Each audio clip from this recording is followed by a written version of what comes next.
Hello, hello. To City Loves. My name is Dre. I'm going to, you guys. I am like when I say I'm fighting the allergies. So I sound. Wow.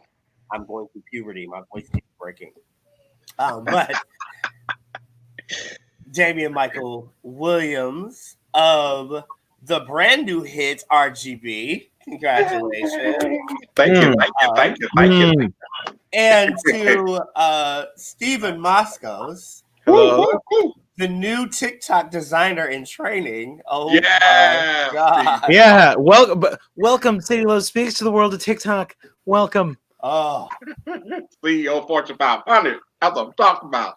oh my god! So much has happened over the weekend Yikes. that I kind of want to get Indeed. like. I want to start with Alex Trebek. Yeah, This yeah, was so very sad. He very. had been fighting cancer, and lost his fight. But it was weird. I didn't realize Alex Trebek for me is the game show host extraordinaire. Like, Yes, even when all the game shows went off the air, Jeopardy has maintained, right. Right. and Wheel of Fortune Pat have Sajak, maintained Will their, Fortune. Yeah, yeah, Yeah, they've and has maintained avoided their, relegation to like the game show network and all that. Blah blah blah. right. yeah. Mhm. Yeah. So I'm like, I mean, his career is phenomenal. Mm. But he will be so very missed. Yes, very much so. And then the last time you guys we spoke, there we were waiting to find out if we had a new president. Right. Yeah, And we were we in had waiting. one. Yep. So Oof. congratulations to Yes, Joe Biden and Kamala Harris. Mamala.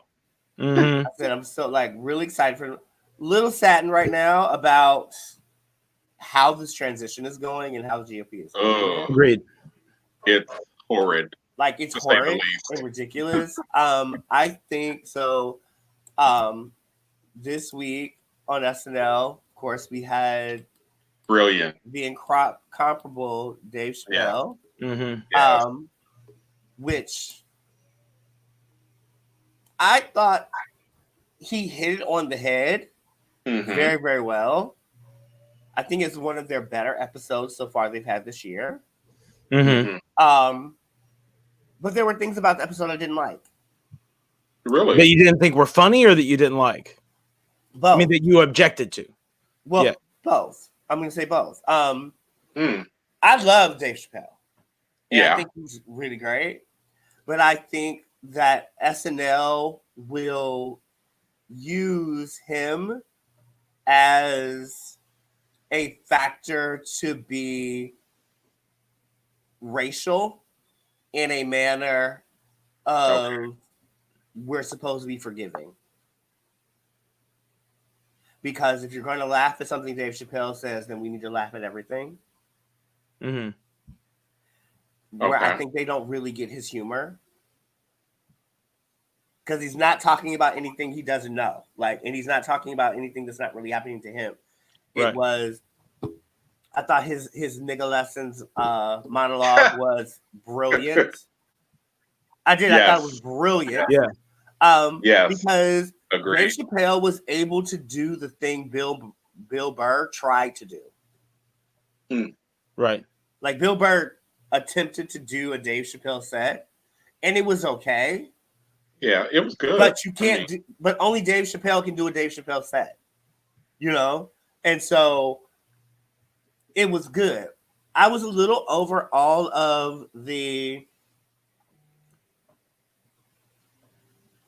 other skits, like Well, the like Ain't Ain't Your Your Mama Mama. skit, Yeah. Uncle Ben.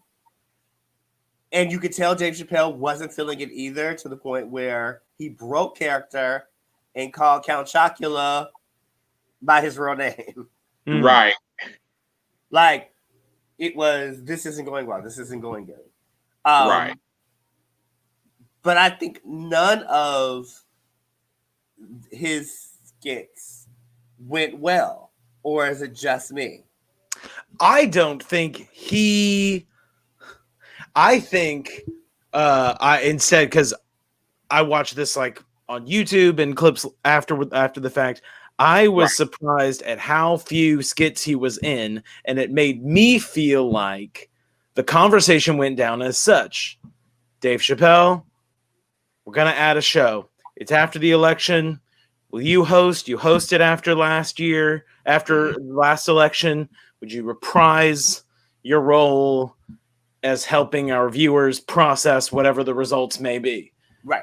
And he was like, sure, great. We're going to have a writer's meeting. And he was like, no, I'll do a set.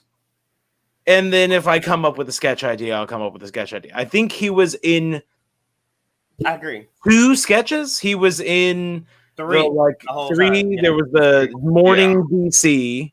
Right. There was the firing of like stereotypical like caricaturized black figures that companies have used. Yeah. So like a purging of white guilt. And then which I thought when Alec Baldwin was like, it's nothing you've done. It's that you remind us of right. what we did. Right. I was like, what we did. Right. I thought that was very fun. Yeah, that line was point on. Yeah. I don't remember the other sketch that he was in, but then he had this 17-minute opening set that went on. Yeah. Which I think me personally, I really think that as of lately, even the last projects that Dave Chappelle has done, and I love him because, first of all, I see a lot of myself in him because he just tells the blunt truth, whether you're ready for it or not. So I totally get him. But like other times, as well as, on SNL, which I adored him, but it was like he wasn't present. I kept watching him, and it just like he wasn't there. And it was so easy for him to break. I mean, because we all know his work. We know his level of professionalism. And the brother can act. He can do his thing. But he was just so nonchalant in his delivery, in the skits. And it was like, So I was, on that note, just slightly disappointed just a little bit. But I could we don't know what's behind there because it's a lot going on in the world. And there's no telling what's going on in his head. Well, I think he said that in the beginning that he was really nervous about doing the show. And Dave Chappelle has been able to successfully stay in a bubble since he left the Chappelle Show. Right. Where he steps out when he feels comfortable to step out, and then that's it. And then he goes back in his bubble. Right. It's a little entertainment cameo. Right. Yeah. And so I think that plays a big part in his in thought process of even this is the first time he has done been with an audience and the audience has been incorporated. Right. Because he's been doing shows, but as he said, he's been doing them out in a field. Even when he did the interview with Letterman on Letterman's show on Netflix. Yeah. Letterman goes out there, they're in the field, on his stage out there, and brilliant, but it also is, oh, wow, okay, yeah, you're not used to having to deal with people at all. Yeah, exactly. Yeah, and he's also, there's somebody on YouTube that does like comedy history and commentary and breaks down how Chappelle is kind of the only comedian who is able to be and own his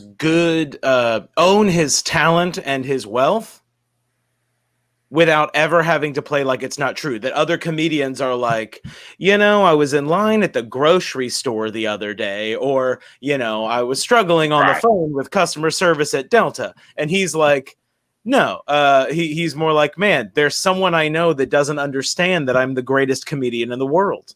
What an idiot. you know, and he doesn't lose any love for that. Right. Right. I It's wonder, ownership. Yeah. right, and somehow for him, it doesn't work, and we see so many comedians fail in specials or in periods of their career because they're still doing jokes about not being famous when they're doing this joke at Madison Square Garden. But Right. I wonder, with 8 minutes and 46 seconds and this monologue, if what that sort of disconnection had to do with the idea that, like, I Understand that I'm the greatest to in imagine the world. that What an idiot. It was. Oh, yeah. I think Sorry. that there's a glitch in the Matrix. Reverb was is that Steven. you, Steven? That Oh my was Steven God. Reverb. Yeah, You know, Oh my God. that's crazy. But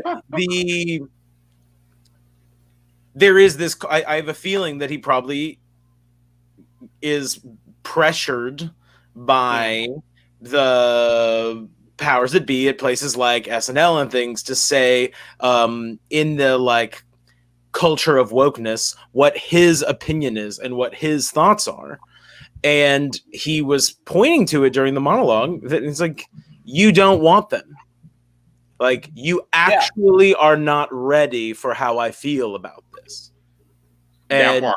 I think Yeah. he made it even bigger. I think when he was talking about that, we're not allowed, like, being the comedian, you're not allowed to say anything without being a punchline. right. And Dave Chappelle has gotten to, I call it the Dick Gregory space in his Yeah. comedy. Mhm. Yeah. I can see that. I think, like, it's a place that I think if Richard Pryor was alive, he would be there. Because at some point, Dave Chappelle does not care if you laugh or not. Right. He doesn't. His thing is, this is on my mind, I want to talk about it. And this was the big thing when, like, with COVID and we went through all this, whatever. And remember in June, he wound up doing this thing on Netflix. And people were like, oh, it really wasn't funny. Well, it wasn't about needing to be funny. It was really about needing to be heard. And Dave Chappelle really was speaking for everybody. Like, it wasn't about being black or being white or whatever. It was literally like, this is some bullshit and we're all going through it. And it sucks. And you can't make this funny yet. Eventually, we'll be able to make this funny. But right now, you can't make COVID funny when every day there are thousands and thousands and thousands of deaths. Like, one of the brilliant things about the opening of SNL was when in the election and, you know, they brought out the map with the red. He was like, see, it's a red wave, red wave. He was like, it's the COVID map. He was like, oh, take it away. That's the first time we've ever been able to laugh at COVID. Think about it. Right. Because you can't make 1,000+ people dying funny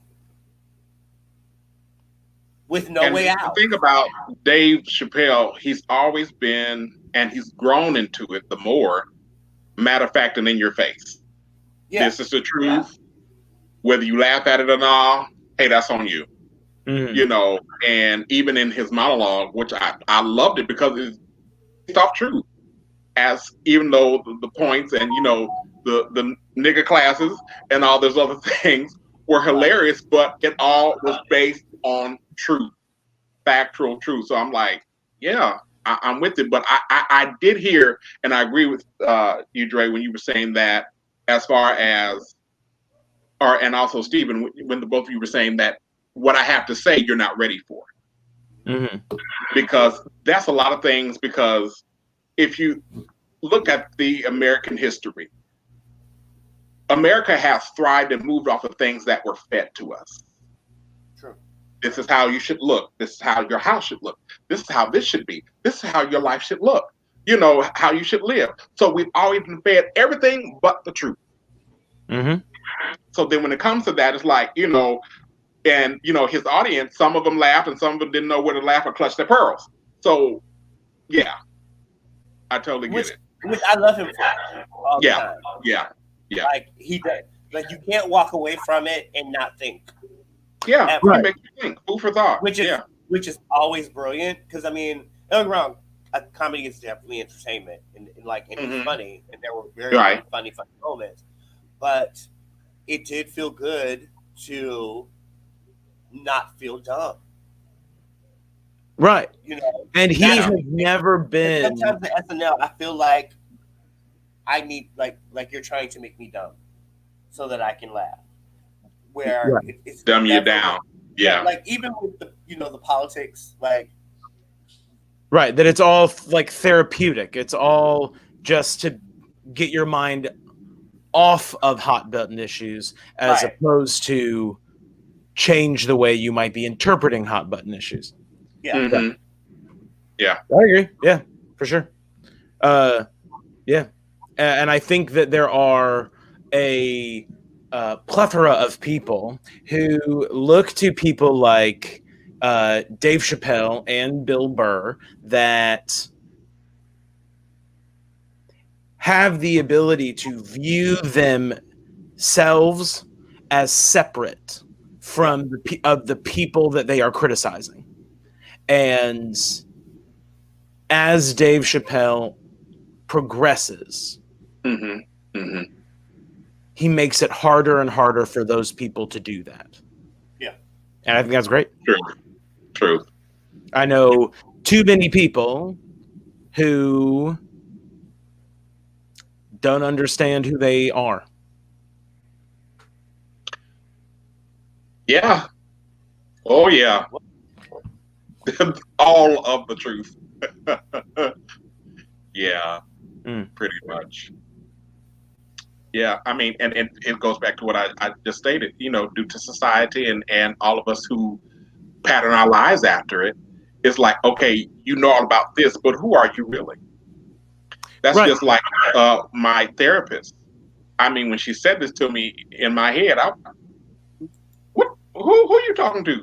But she said, I know you know this and you know that, but do you know you? Who is Michael? Everybody knows Damien Michael, but who's Michael? Do you know who he is? You're versed and you're well versed in this. You can know how to do this, and for what I get from you and the vibe, you're great at this. But who are you really? Do you even know? So it's a lot of peeling back and layers to that. Yeah. So that's a profound truth, Stephen. That's a profound truth. Very much so. That segues us right into your segment. Hey. Our mental health check-in. So take it away, David. All right. Well, today, my brothers and my awesome, beautiful viewers, I'm going to be extremely transparent with you on tonight. Today, I'm over it.org. When it comes to my life, when it comes to everything going on in this world, even though I'm still celebratory about our blue victory concerning President-elect Joe Biden and also Vice President-elect Kamala, as I call her, Kamala Harris, which I'm totally excited about and elated. But it's all these things, and all these things that are happening are connecting with what I've been feeling in my spirit for the last 6 months or more. And I really believe there's something else coming. But today, my only encouraging words are to stay the course. You have not come this far. We haven't come this far to fail or to give up. Giving up, death, all of those negative things are not an option anymore. Yes, it's true what you feel, and all of your feelings are valid. Every single one, even mine, feeling over.org. But even so, there's hope still. As I stated last week, there's hope. And we still can press forward. We still can make this happen. I can still make this happen. Every day's not going to be sunshine. As positive and bright and cheery as I am, some days I Yeah. But even still, my message to you, there's hope. So stay the course. You haven't come this far to fail. And everything that you're dealing with, everything that you're facing, inwardly and outwardly, are all parts of and pieces of the puzzle that's going to take you right to the top. So stay the course. And also, for those of you who need a little extra help and need someone to talk to, you can go to NAMI.org, NAMI.org. Someone's waiting there to talk with you, speak with you. You're not alone. Don't give up. Suicide is not the option. Giving up is not the way. Stay the course. All right? Indeed. Andre. So, Stephen, how are you doing? Yes. You know, as great as Saturday felt, I do wish it could have continued. I do think True. that. So there is like, you know, I'd say I'm feeling personally some ways and politically some ways. I'm feeling very personally, you know, a little bit lonely and a little bit listless and a little bit nervous about the way that the COVID surge, you know, it makes me want to be like more out there, but I recognize that that is a bad idea. Yeah. That is it's like you said, staying the course is the thing. And also I'm in an area that has a lot of people that do not take the virus very seriously. And in a way you could view it as like a cool kid group. And I am not a part of this cool kid group for a number of reasons. I'm not as young as they are. I'm not as like trendy as they are. I don't like they are, even though there's like a sort of anti-wealth about them, it's still well within the parameters of like, I'm going to go there, bourgeois commodity fetish in a way that I do not participate in. And so I find myself struggling. I'll be like, man, I feel a little bit sad that I'm not part of this cool kid club. But then I'm like, but I don't find the club cool. Like, it's just that I'm trying to find people.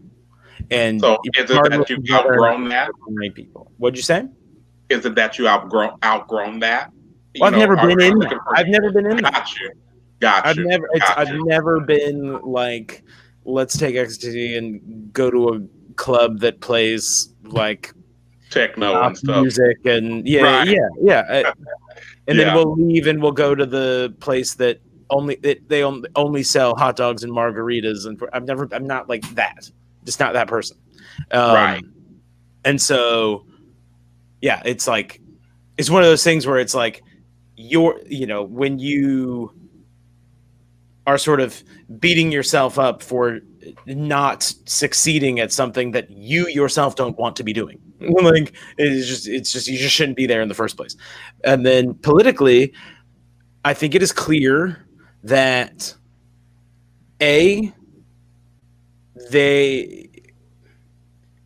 Republican lawmakers are afraid to go against the Trump administration. The Trump administration is in the midst of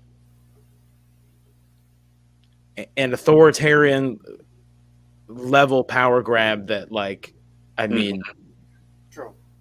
That all the blockade we have never seen. Just you brought it up at least pre-show that Mike Pompeo said that there will be a smooth transition to the second term of the Trump administration. There, if it goes to the Supreme Court, we don't know what could happen. Even that, there are. I have no faith, and then at the same time, seeing lawmakers already spinning this narrative that Joe Biden needs to be ready to compromise because he's going to have to work with Republican lawmakers. And it's like, okay, Chuck Todd on MSNBC, that's supposed to be the liberal component to Fox News, or the liberal, like, polar opposite. Where are you going to bring up that Republicans do not compromise, that they have been obstructionists for the past 10 years, and they have, without any sort of policy platform that could be compromised towards? There is nothing. They had 2 years from 2016 to 17, and they had nothing.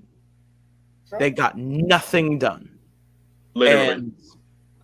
Well, because you don't have to get anything done when all you're doing is harnessing power. Right. The factor of having power is knowing how to utilize that power. And this is something we have seen the GOP not be able to do and do well. But because they don't support, they do not represent the policy predispositions of the American people. No, it's about the minority of the rich in it. Right. Yeah, it has nothing to do with us. We're not in view, especially even if you are at a certain financial bracket, they peek at you. Right. But other than that, the rest of us, we don't exist. Right. We're in the way, matter of fact. Right. Yeah. And you know, taxes, if you make that much money, maybe you are so corrupt in your soul that it overwhelms your ability to care about anything else. True. But the climate will kill you and your children and take all of their money. True. Yeah. And so, very, very, very true. You know, maybe, or unless you're just saving up to buy the biggest boat, you know, it's pointless. Well, I mean, it goes back to Biggie, more money, more problems. Yeah. It does come down to that. I mean, I so get it. Yeah, I mean, I'm with you on the New York is weird right now. And part of the reason it's weird because New York is a place where New York is not a place that you come. New York is like being on a cruise ship. Okay. So you don't go on a cruise to stay in your room. You just don't. Right. No. Like, New York is the place you go out and you can get lost in the whole day of the city, like wandering from one borough to the next, the whole one activity to the next. So it is very, very bizarre to forcibly quarantine and enforceably quarantine because it's, well, if you're an artist, it's really no work right now, unless you're now shooting. And see, it's the same way out here in California. I mean, we're outdoor, beach, sunny days and all that stuff type of, state. So it's just like to have to be locked up is stifling. Yeah. So I get it. I totally get it. And Stephen, forgive me, my brother from another mother. I want to encourage you because I totally feel and understand how you're feeling. But I want to encourage you because, brother, you are a class act and you're at the top notch. So whatever you do, stay the course because everything that you have to give can't be touched. And it's awesome. I mean, look at what you're doing. Look how far you've come. I mean, brother, you're doing stuff that I've never even thought to do. So, hey, be encouraged with that. And we're glad you're still here and still holding on because we're going to get through this. We have work to do. And your people. We have a lot of work to do. It's one thing about New York City I'm going to say. I've been here, it feels like forever. Your people literally will find you. Like the moment I stopped looking for people, my group found me. Right. And it was like, oh okay. Like, this is who I'm supposed to connect to. But right now, right now it's indifferent because you're in your house for the majority of the time. Yeah. So finding your people is going to be really, people finding you and you find your people becomes a little more difficult. But then I'm glad you mentioned that. I'm glad you mentioned that because we need to know, our viewers need to know, how's Dre, CEO, captain of the ship? How you doing today? What's going on? Yo, Yo, The irony of that situation. I mean, that was Right. like right on time. Can you Right, hear me? like, oh, On time. bingo. Can you hear me now? Yes, we got you We now. can hear you now. Houston, are you there? Wow. Yeah, literally like going through puberty again. It feels like Mm. I was I caught a cold, like Mm. and my allergies, and so they went together at the same time, which never happens. Mm. Wow. So it took me out. So I've been kind of out for the last couple of days. But like I feel better today. Good. Hey, which that's is great news. great. Yeah. Yeah. I just feel icky, like face swollen. Right. I don't Yeah. like, You don't okay. feel like yourself. Right. So I was just like, okay, I'm gonna fight through it, and yeah. So it was just like it's been getting through that. I was really excited about, the election, but like I've been saying since the beginning, I've been more excited about November 4th than I was about November 3rd, about the actual election. Right. Right. Because what I understood and knew was these behaviors don't get bottled up immediately. Mm. And Realistically. and I think with Biden and Kamala Harris now being president and vice president elect, it literally is forcing people now to have to figure out, how do I exist in an unpopular space? Because I've shown who I was.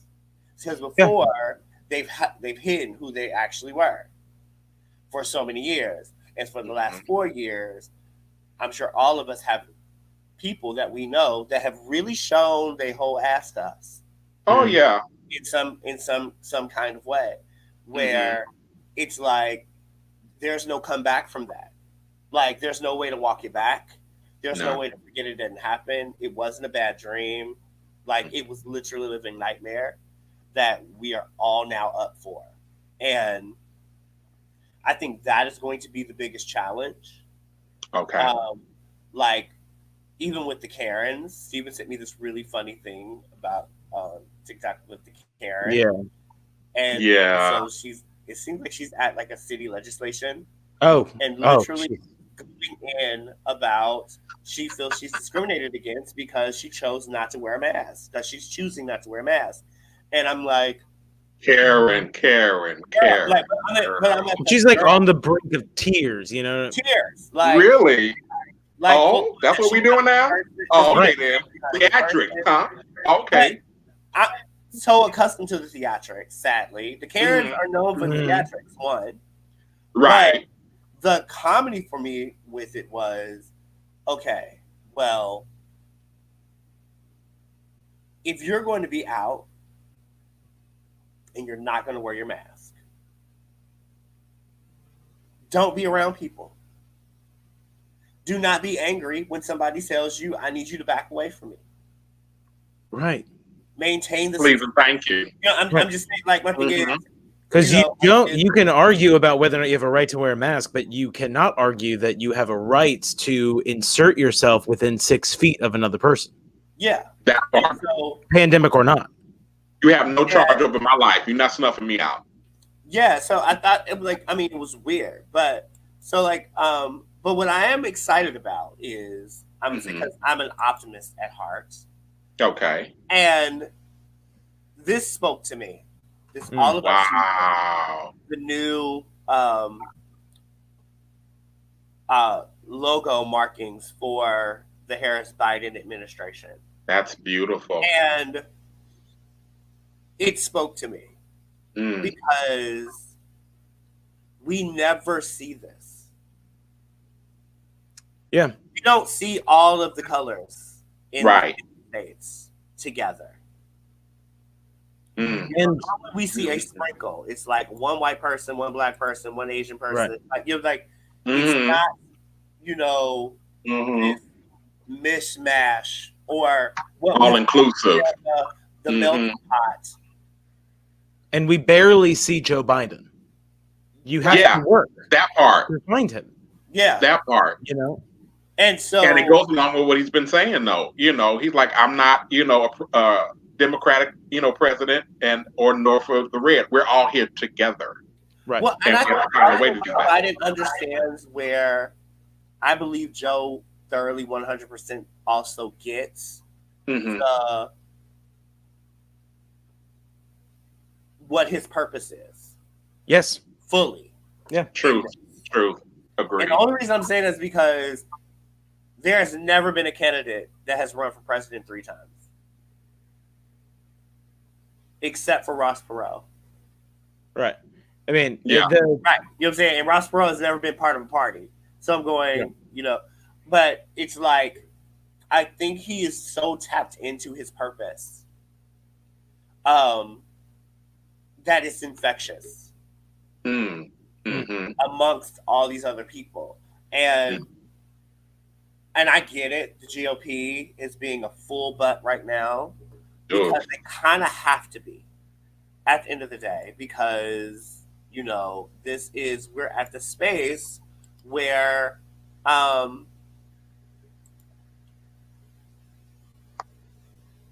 white America's largest threat has now come true. And I was like, it's come true. The power of the black woman, it's come true. Yeah. And they have harnessed it in such a manner that it's undeniable. Stacey Abrams being able to take not winning governor and not get mad, but get votes. Like, she didn't get mad about it. She didn't become a sore loser about it. She said, what we're not going to ever do and nobody's ever going to go through again is voter suppression. It's not going to happen on my watch. As long as I'm breathing, we're not going to have voter suppression. And 800,000 new voters in Georgia. Literally. Out of that, welcome Kamala Harris. Right. Yeah. Like, it kind of like it literally worked. I didn't understand that. But I did. So let me explain it to you. Yeah, I got it. Sure. Let me explain it to you. It was, but no, I think that's really what it is. Like, I'm going, white America has been utilizing black women for so many years. But black women have always been on the lowest of the totem pole when it came to everything. That now, black women are no longer asking you to accept them. They're walking into a room demanding that you respect them. It's a very different tone. And you see it now. Like, you really see it now. We've heard about it. I think if you're black, you felt it a little bit. But now it is an all over tone. From Black Lives Matter to getting out the vote in Georgia. Right. The new to the new congresswoman out of Missouri that was a Cori homeless Bush, baby, a nurse and a Black Lives Matter activist, and now she's the first black woman congressman out of Missouri ever. Love it. Like, you know what I'm saying? I'm going, there is a rescinding power that is rising up. And the GOP, history is being made. And this is GOP being very, very afraid because Georgia has 2 seats that we need. And this is how the GOP is so nervous about it.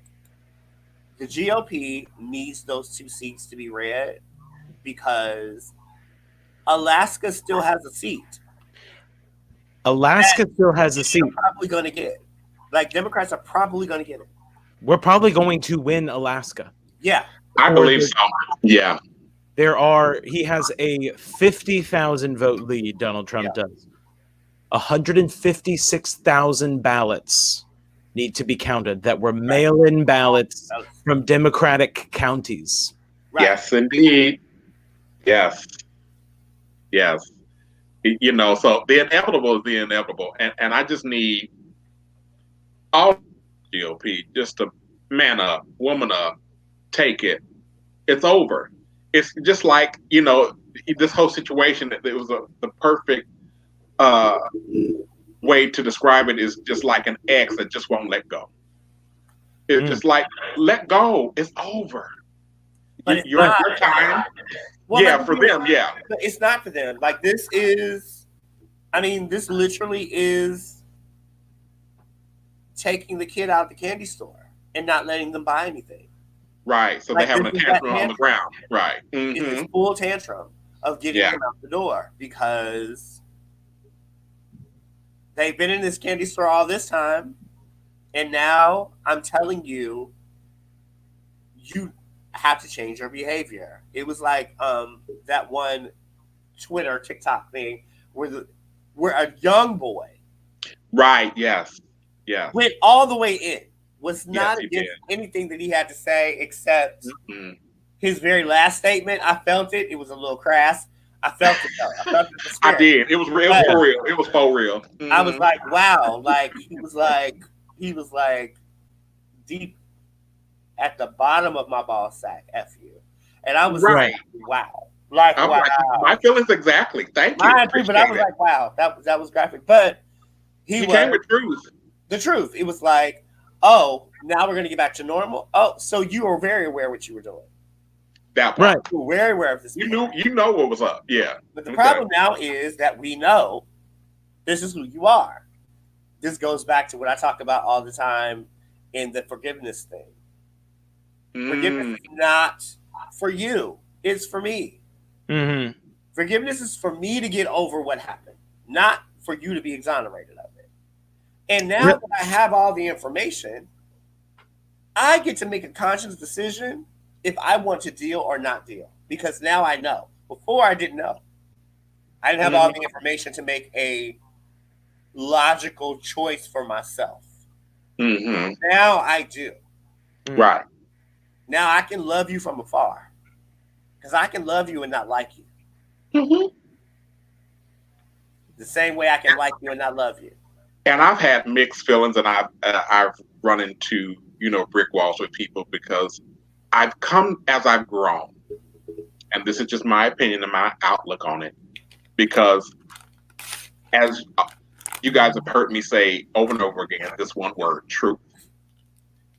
And Andre can tell you, anybody can tell you that knows me, I'm direct. You will never have to wonder how I feel. Because I'm going to tell you. And as I've grown, I've come to this place where not only is trust earned, but forgiveness is earned. Because when you do something to me, and then you come right away and say, do you forgive me? No, I don't, because I don't even like you right now. And I'm actually having mercy, not going upside your head. So you might want to give me 50 feet. So, 50 for your own life and safety. Thank you. Kindly, please and thank you. But I mean, it's just that, because we do this out of repetition and thought of, this is what I'm supposed to do. I'm supposed to forgive. And I'm like, because I'm like, if I don't feel you, because I'm like this. Oh, case in point. If I don't F with you while you living, when you dead, I'm not going to try to jump in the casket. Oh Lord, take me with you. No, that's not going to happen. I'm not. If I do send flowers, they'll be black roses. But other than that, bless you real good. But that's clear your sinuses. But yeah, I mean, it just, I'm not that type of person, because especially with me, I love people. I love to love. I love to give positive energy and all that great stuff. So when you tamper with my peace, then there's an issue. Sure. Mm-hmm. So with the young man who came with it, and hit all bullet points, and then at the end said from the bottom of my ball set, I said, wow, That's a real fu right there. That's just boom. You know, Yeah. but I appreciate him. Yeah. Yeah, it's a struggle because there is a major problem. It is not the problem. It is a major problem, which is Okay. that many of these people Mm. are highly susceptible to propaganda. Oh yeah. And Yeah. as it puts me in a position and puts many in a position where wanting to like make them pay will not make them less susceptible. No. And so there is this thing of like, how do you fight these things and these like you know, get these people to see that they are vulnerable, but also not just constantly, like you said, just oh, don't it's all good. Like no, you're fine, you're fine, you're fine. Because it's some people need to be read the riot act. Some people need to be shown a mirror. Some people need the law laid down, and yes, agreed. Yeah, it's just a Well, I think that's been taken away, to be honest. Like, the last 4 years have taken that option away. Where before, I could probably have a little patience with you, and I'm gonna walk you through this. Where now it's you don't get that. Like now it's full on. gold in your face. You Right. got to get this talking to, right. and if this talking don't work, you finna catch these hands. Right. Like we've gone to that place now. It's like Literally. there is no, because I think what most people keep forgetting, and this is what made this bad in the last 4 years. People of color have been so very tolerant of fault. the undercurrent of racism.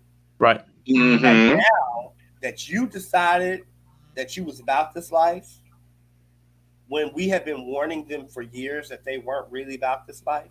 That part. Welcome to the life. Because you decided this is what you were going to do. And you don't get to walk it back. This is the biggest issue with the Karens. They always want to walk it back once they can't win.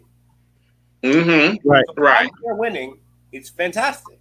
But the moment they took away that woman's dog and she lost her job, all of a sudden, you're not a racist. I didn't mean it. Lie. Right. That's not who I am. Right. Yeah. I was having a bad day. But that wasn't her first time calling the police on a black man. Right. Right. See that? Like, we're going to go deep into it. That wasn't her first time. No. And so it's literally that. It's like all that's gone now. And it's not water under the bridge. It's literally cement as a foundation. True. I mean, honestly, we have, especially as a African American people, we have tolerated, as I stated earlier, to a fault. We've looked over stuff because, honestly, I believe, as an African American king, we've been asking for peace for way too long. We should have been focusing on change, because just being peaceful is not good enough for them. Because they still gonna call you nigger. They still gonna come after you and shoot you and kill you for sport, and have you arrested for nothing, disrupt your entire life. I had one of my Caucasian friends we were having a deep conversation, and it turned into that conversation.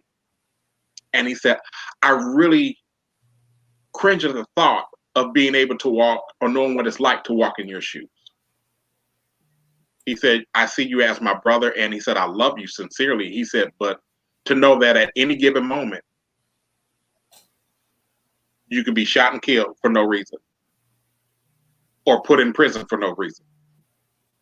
You know, he said, that bothers me. He said, well, he said, can I ask how you feel? I said, there are no words to describe. To know that daily, every day I wake up because of something so beautiful, but yet so simple. This is the cause of fright to those people. Yeah, Right, I'm but gonna lie. Yeah. until we start talking about that on a global level, this is not going to change. It's not. Right. It is a global, We have to step up. We have to step up. The hue of people's skin is a global problem. Mm-hmm. No matter Yes. where you are in the world, if you are darker Right. skinned, you are treated less, unless you're in Africa.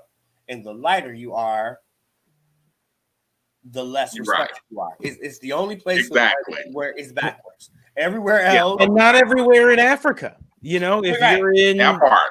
Saharan Africa, if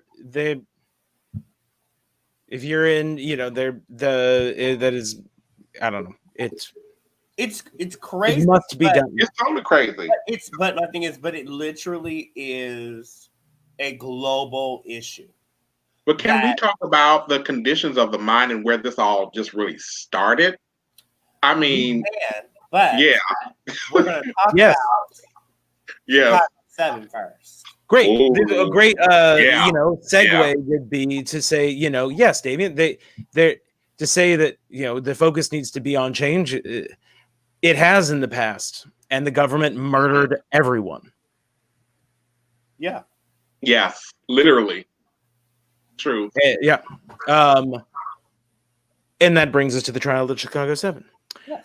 Which is a new Aaron Sorkin courtroom historical drama about the trial of what was at first the Chicago 8 and then reduced to the Chicago 7 after the 1968 Democratic National Convention, when there was an anti-Vietnam War protest that was met with approximately 15,000 policemen who were eventually found to have incited a riot with the protesters. And when the Nixon administration took over, they charged the 7 of the not instigators, the organizers of the protest, along with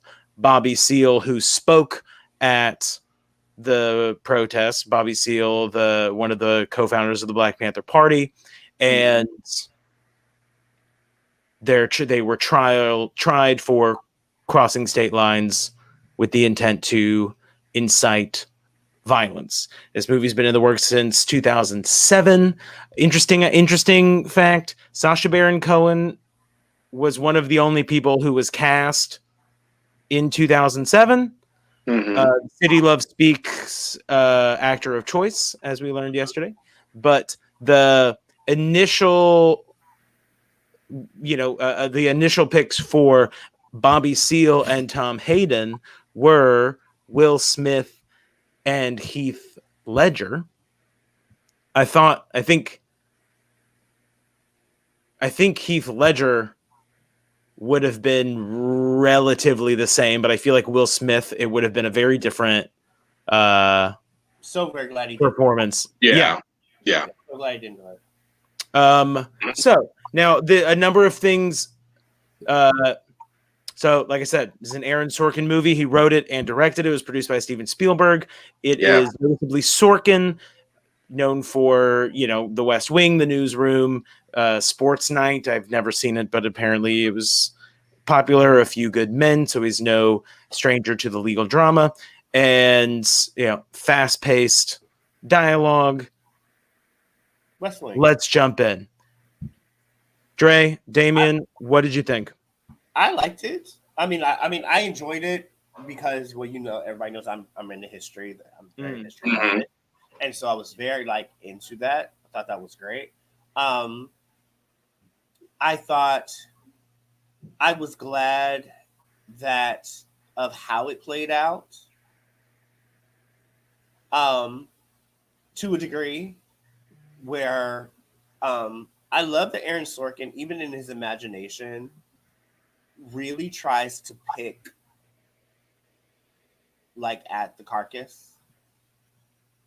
And so that relationship between Bobby and the judge was so real. Mm-hmm. Yeah. And it was something that's still happening now, where judges treat people exactly still like that. Mm-hmm. In Right. the courtroom. Right.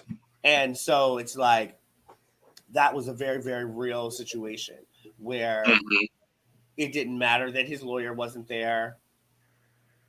He was just trying to lump them all into one group where they all didn't even know. They knew of each other but did not know each other. Right. And so, he was Seal was likely correct. We don't know for sure that cherry picking a member of the Black Panther Party who was not a member of the organizers was a deliberate attempt to make the group as a whole look less sympathetic because this white Chicago jury would not have sympathy for the Panthers. Even down to the point when he would, every time his colleague would whisper in his ear, in Bobby's ear, he made them put it in the record. Right. That another member of the Black Panther Party was now present in the room, in the courtroom. Like it was so racially pushed. Oh gosh. But it's something that I enjoyed because it's something that's always left out. Like we never really get to truly see the treatment of the white of the law to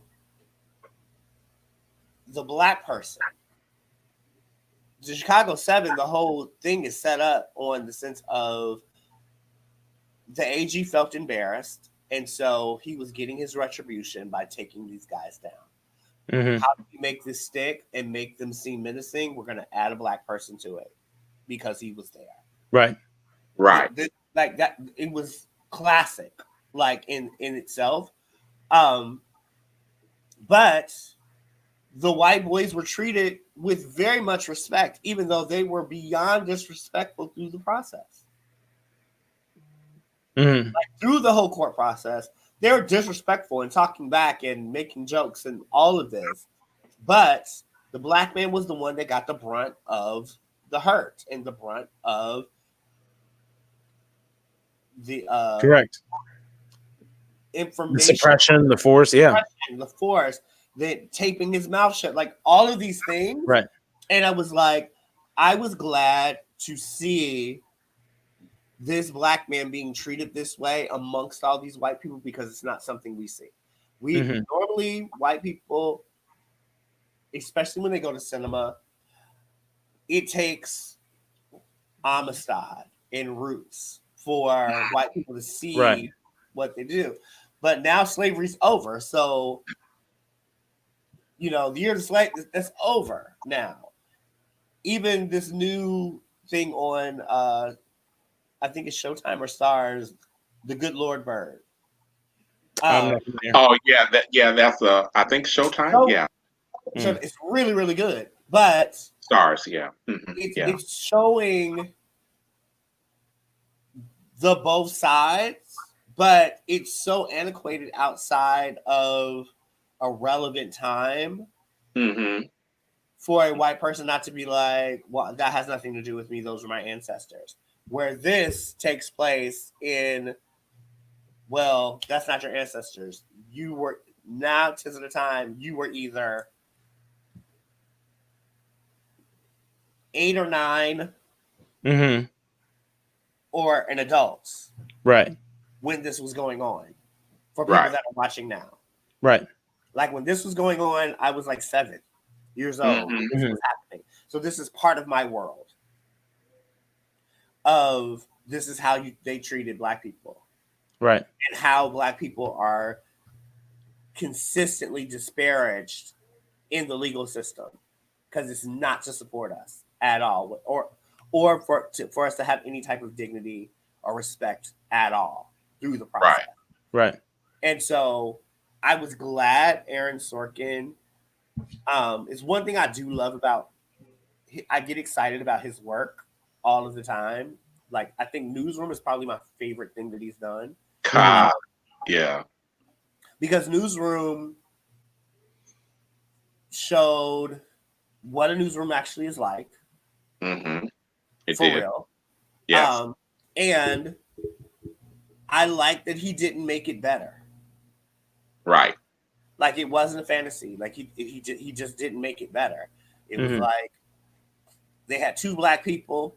Those 2 Black people didn't like each other, which normally is what happens in a workplace in that magnitude, because she from the HBCU, and he was from Harvard. Like that in itself was like, you think you better, you ain't Black enough. Like it was Right. this whole situation, and they played on it, and it worked because you saw it, but you also saw like Olivia Munn, which is like my baby's mama in my head. I love her, and so like her being this Asian girl, but being sexualized by the head producer, the woman.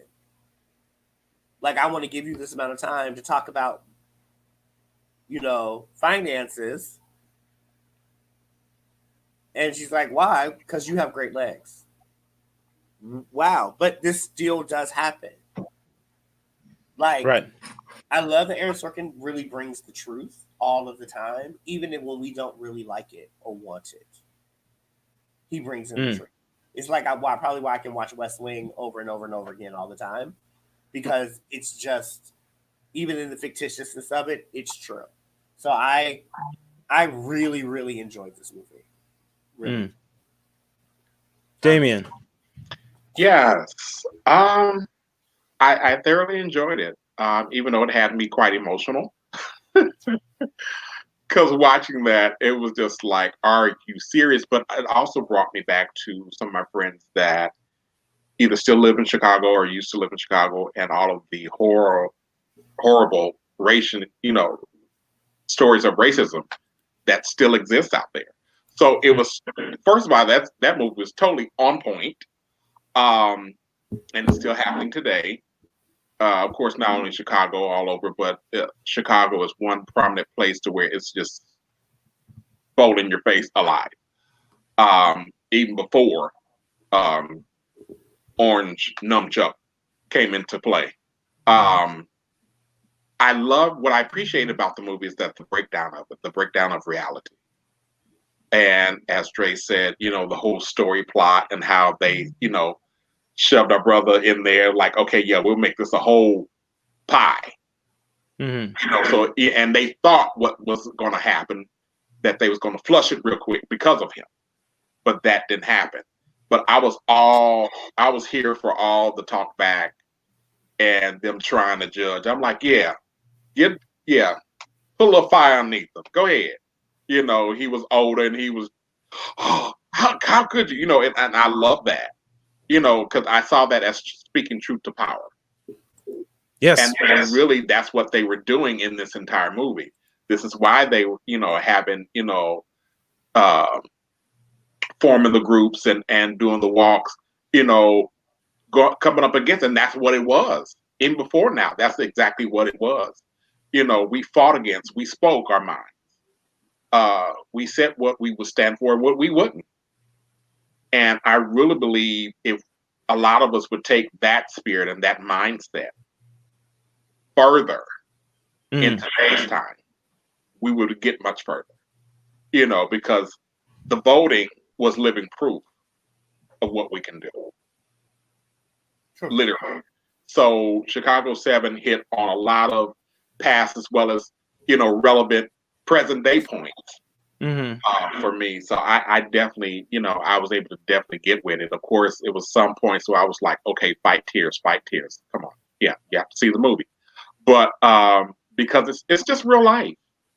That's basically what I label Chicago 7 as, real, hardcore life. And it showed that not only black folks, but white folk as well. If you did anything, it doesn't matter still today. If you do anything to go up against the government or anything that they have planned, uh, uh, you're in the way, and they want to get rid of you by any means necessary. And that was basically how that they were pursuing to play that out. And I thought it was sad how they were treated. Of course, when they basically in a way hogtied, the brother, stuffing his mouth in the hole. I'm like, really? Seriously? Yeah. This is what we're doing? And they were bold to do it. That's just, even though they still do it now, but in different realms. Because that's why I've told people, I said, nothing's really changed. I said, the only thing that's changed is their method. It's more modernized now. Right. I loved the movie. I thought it was, I thought it was thrilling, and I also thought that it pointed to something that you were dealing with, that you mentioned, that we were just talking about, which is not only do these cover-ups happen like was seen in the movie, but they happen again through erasure in our education system. I think y'all are probably much more tired. I've only been able to be tired for the past 3 years, but it seems pretty exhausting. And wait till wait till I get to the point. I got you. Crazy, but that I am tired of Tulsa. The responsibility of teaching Americans that Tulsa happened at all seems to be the responsibility of sci-fi fantasy. Truth. Yeah. Why, yeah. And well, I mean, you can go back to the internment. We don't talk about that at all. No, we don't know. We don't talk about how we displaced, like, that FDR, which is one of the most beloved presidents, right, displaced over 40,000 Asians in this country and stripped them of all of their wealth. Yes, they did. Home and everything. And then after the war was over, literally just said, my bad. Right. And walked away. Yeah. Progressive president also made sure that sharecroppers and domestic workers were not eligible for Social Security. Yeah. But that's elitism. It's racism. Right. Basically. But also but what it did was it created a barrier in the classism that they felt was necessary, because the thing is, where we come from as a country, there are, your name is what ranks you. And so with your name comes prestige. When we got here, nobody had a name. Remember, the new Americas were really to get rid of riffraff. And that riffraff turned everything on a dime and made this a profitable place to be. Right? So we've never had this dignitary factor where, so in creating this have and have nots in this classism, they had to create parameters that did not allow people to be able to climb the ladder. Like, the only person that would ever be able to truly climb the ladder would always be a woman, because a woman could be in the gutter, marry a wealthy man, or marry into a wealthy family, or have a baby, whatever. That was her ladder in. But if you were a man, there was no ladder. Either you came with the name or you were a nobody. And they were trying to stipulate that because they do not know what life was like. The founders of our country did not understand what it is like to be equal. Correct. Their equal was, let's just all have the same kind of things. But they resented themselves. Well, they resented themselves in such a way that, like, and you know how bad it is when, like,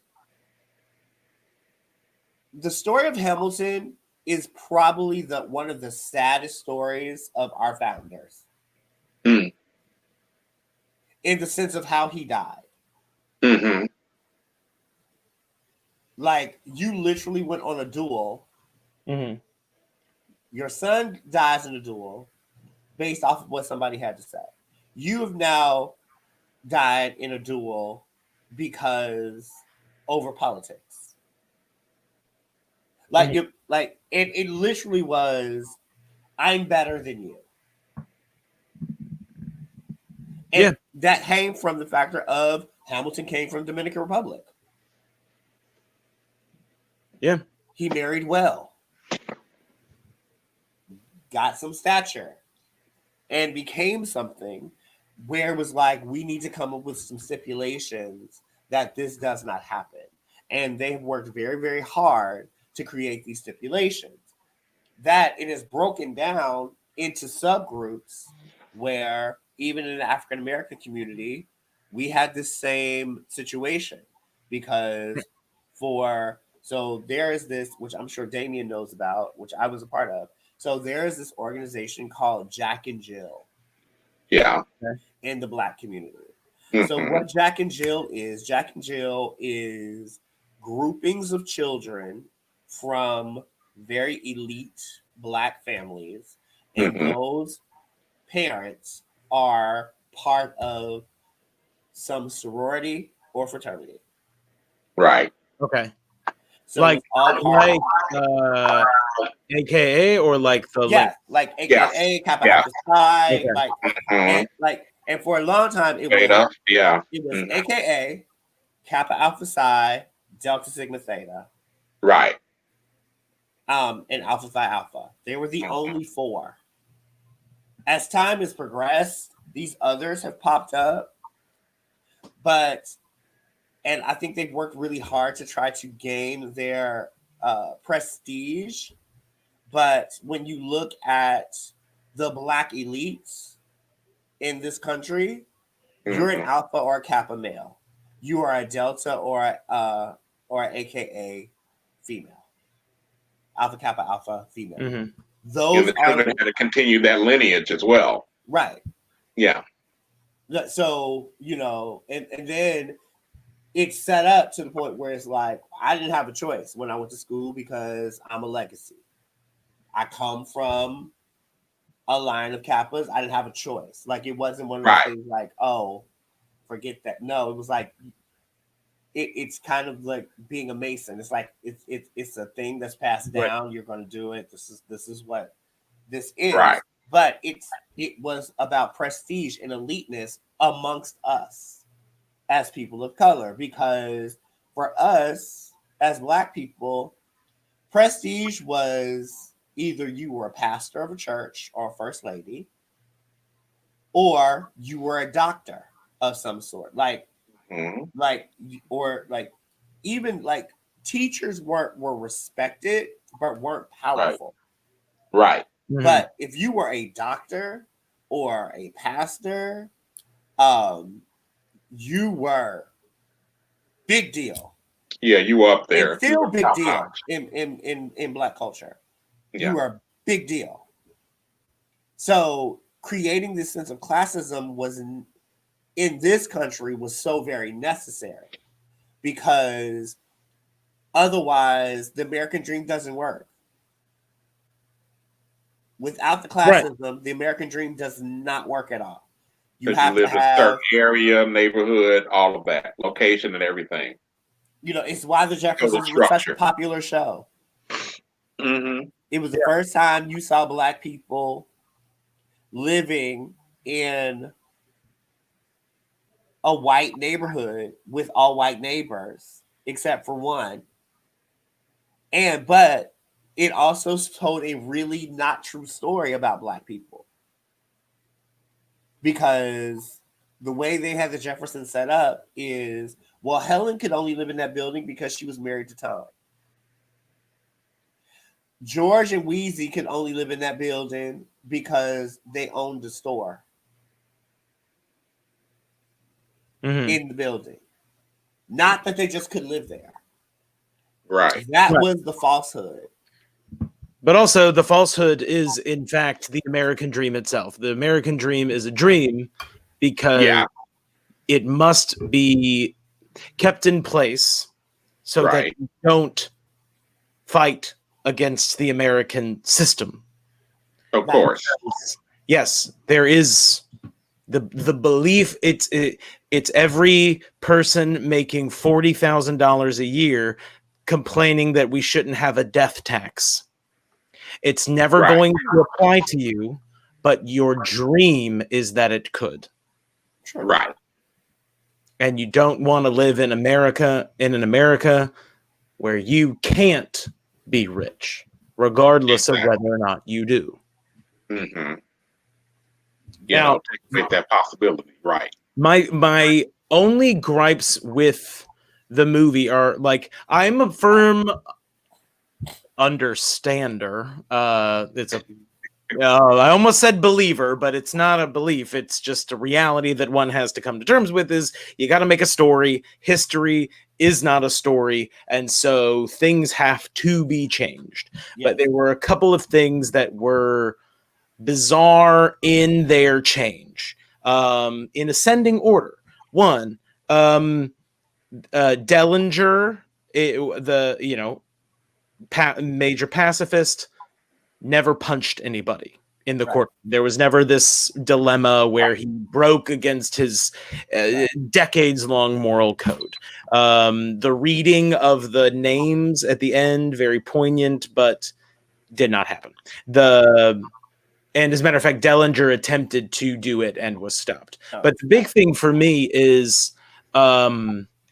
the presentation of Bobby Seale and Fred Hampton, and also the state's attorney. There is no evidence whatsoever that the state's attorney was in any regard sympathetic to what was happening. That is a fabrication. There was no remorse whatsoever. And when it comes to Bobby Seale being tied, chained, and gagged,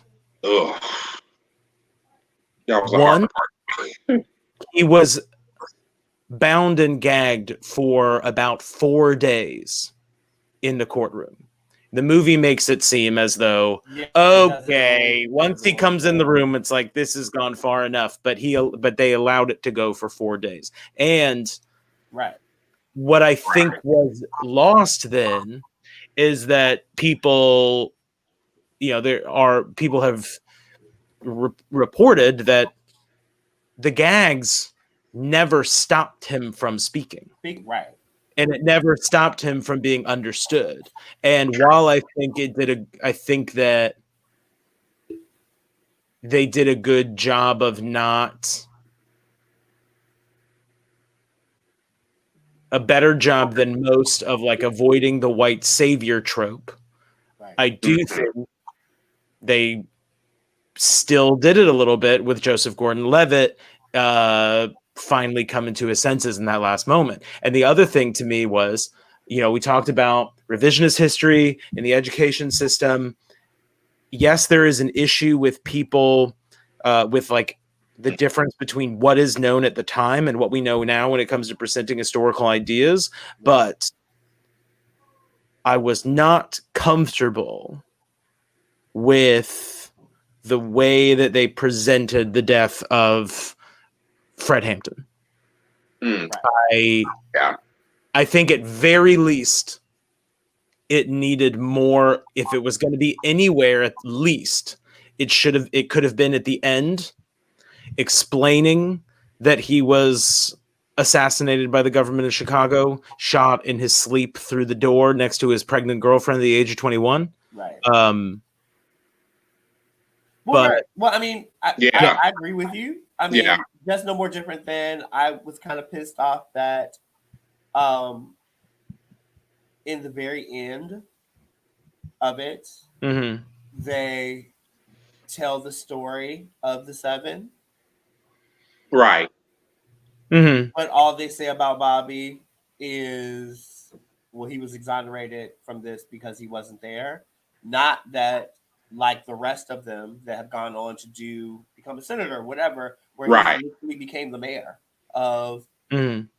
San Francisco or San Diego? Oakland? Oakland. Yeah, Oakland. Yeah. Yeah. It's very But you know what I'm saying? Like, it was to me after the end, it was like, I was like, okay, well, of course you're not going to give the accomplishments of the black man because he's just, because you want to leave the audience believing that black people are troublemakers. And this Right. is, you're like, because everyone else at the end of it gets this exoneration. They're literally treated as these heroes, where Bobby is not. Yeah. And I was like, He's that put made me, cast to the feel side. away a little bit. Yeah. That made me feel away a little bit. But Honestly, Stephen, when you mentioned Savior, it made me, it automatically made me track back to a lot of movies because you guys know I'm a movie head, but Right. it's all movies where they have certain cultures and then it takes the white man, the white savior, to come because you guys, how they look at the rest of us as savages, Mhm. which goes the same thing for this movie. Well, as you said, Drake, Right. troublemaker, we'll just throw Cassian to the side, to the wolves. No, that's not how this works, but it's always that way. It's a lot of movies I don't watch anymore, and they're classics. It's just like, no, Right. you can't teach somebody else about their culture. You don't know anything. And part of the reason that he was severed, not because of his mistreatment. right. He was not severed from the trial because his mistreatment was unfair and needed to be stopped. Mhm. It was because he was becoming too sympathetic to the jury. Yeah. He just every day saying, "I am being denied my constitutional rights to an attorney," and to the point of being gagged, he became too sympathetic, and so they removed him. And they comment. It's commented, but the feeling is that the state's attorney has had enough. That Joseph Gordon-Levitt has had enough of the antics of the judge, and that I thought was an unnecessary disservice, since it wasn't, they didn't Hidden Figures it where they invent a whole white character to say she's with me. They did, so. Which I'm glad they did not. Right. I was glad though. I mean, but I do kind of understand like where you were talking about how like the prosecutor being sympathetic the whole nine. I get why they did it, because I think Aaron Sorkin did not want us to forget that this was a government ploy. And so making him not really wanting to take the case or like hesitant about it and not being this shark where made you, the viewer, consistently go like, this is now the government forcing somebody else to do the thing they don't want to do. Right. And I agree. I see that like regardless, the basically sympathy is the price paid for making sure it lands on the audience that like they are inscrutable, that they are corrupt. Right. And then at the end, him reading the names, even though it didn't happen, like it Right. was a necessary thing, because without it, there's no climax. Right. Like Bobby then is the climax, Mm. and then it takes away from the story. Otherwise, you've now, like, they've removed the black person that's made you feel empathy. So now I need something to bring you back. That's going Right. to make me rile around the idea of wanting to be an American. And that's the only thing that you could do.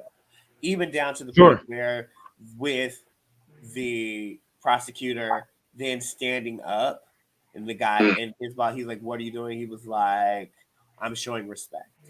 Mm. Like, it literally forced you to buy into the Americana all Right. over again. Right. Mhm. And you can't have a movie that makes you question America. Mhm. Of course. Ending. You know what Aaron Sorkin would never do, but what I would do and what I would want to see done, though it could very easily fail. It is absolutely the theater exit. Sorry, I'm just gonna. No problem there. Hey, come on here. So, Yeah. me, the thing that I would do, because it's definitely how it would be done if it were done on stage, is Uh-huh. stop the show right there, and then turn directly to camera and say, over the course of this trial, 4,750 soldiers were killed, and then read off all the names to camera, progressively passing name, like having names read increasingly by like more and more of the seven. Right. I think, yeah. Oh my God, Yeah, Steven, but you're a this was great on- director. Yeah, That's but what if I this would was on stage now, like, I mean, this was in theaters now, like on stage, Right. because of technology, what normally probably would have happened is it would have went, like, at that point, it would have, like you said, it would have went to black, and then Mhm. all of a sudden we would have start seeing images of all of these soldiers Right. as they That's said epic the as well. names Yeah. and each whatever. Like, it would have been a visual impact of, like, Right. because now, which is really funny, back then hearing a name meant something. Now we live in a world that, without Breonna Taylor's picture, we would not know who Breonna Taylor was. Hmm. You know what I'm saying? True. Like, Yeah. it's like, my thing is, we talk about Emmett Till, but if 9 tenths of the time, if you're not black, you don't know what Emmett Till looks like or what he used to look like. Sure. That story was Where, so freaking yeah, gruesome. I said, but where it's like, there is not a time that we live in an era where the visual goes with the name, where I know your face before I know your name. Like, they kind of have, somehow we have to bring those together for people, which is why Instagram and TikTok and all these things are so very, very popular. Oh yeah. But then So- I would just say, keep lights up, turn house lights on, Oh, yeah. Uh-huh. Yeah. read the names with the pictures, Oh yeah. because in the dark, people can leave. In the light, Or even like you can also, like Dre was saying, have them appear, or as he, reads off the names, each soldier can walk in and just form right there in front of the judge, right before the judge, per se. Yeah.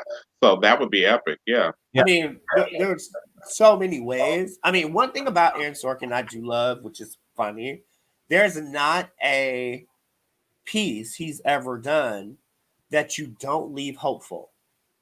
Mm. Yeah, sure.